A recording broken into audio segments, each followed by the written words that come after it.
കൂട്ടുകാരന് നമസ്കാരം. ഞാൻ ഇന്നിവിടെ ചൊല്ലാൻ പോകുന്നത് ശ്രീ വൈലോപ്പള്ളി സീതാരാമേനോൻ എഴുതിയ മാമ്പഴം എന്ന കവിതയിലെ ഏതാനും വരികളാണ്. അങ്കണത്തൈ മാവിൽ നിന്നാദ്യത്തെ പഴം വീകി അമ്മതൻ നേത്രത്തിൽ നിന്നു തിന്നു ചുടുകണ്ണീർ.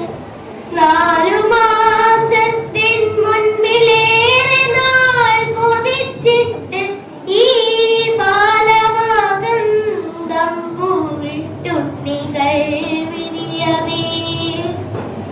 അമ്മതൻ മണിക്കുട്ടൻ പൂതിരി കത്തിച്ച പോലമ്മലച്ചെണ്ടും ഒടിച്ചാളാരിച്ചെടുത്തെത്തി.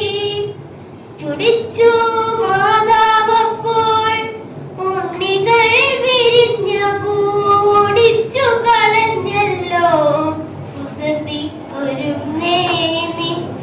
മാങ്കനി വീഴും നേരമോടിച്ചെന്നെടുക്കേട്ടോൻ പൂങ്കുല തല്ലുന്നത് തല്ലുകൊള്ളാഞ്ഞിട്ടല്ലേ.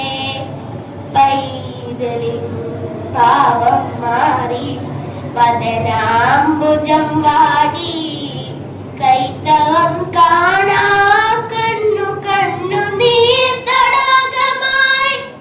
മാമ്പഴം പെറുക്കുവാൻ ഞാൻ വരുന്നില്ലെന്നവൻ മാൻപിഴും മലർക്കുലേറിയും വെറും മണ്ണിൽ. വാക്കുകൾ കൂട്ടിച്ചൊല്ലാൻ വയ്യാത്ത കിടാങ്ങളെ ദീർഘദർശനം ചെയ്യും ദൈവജ്ഞരല്ലോ നിങ്ങൾ. തുങ്കമാം മീനച്ചൂടാൻ നടിമാവിൻ മരതകിങ്ങിണി സൗഗന്ധിക സ്വർണമായി തീരും മുമ്പേ.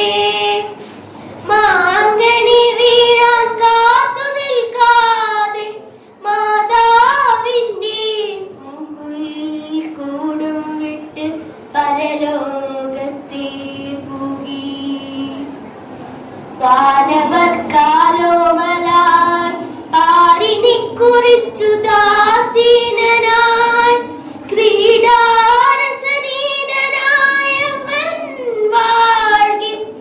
അങ്കണത്തൈ മാവിൽ നിന്നാദ്യത്തെ പഴം വീകി അമ്മതൻ നേത്രത്തിൽ നിന്നു തിന്നു ചുടുകണ്ണീർ.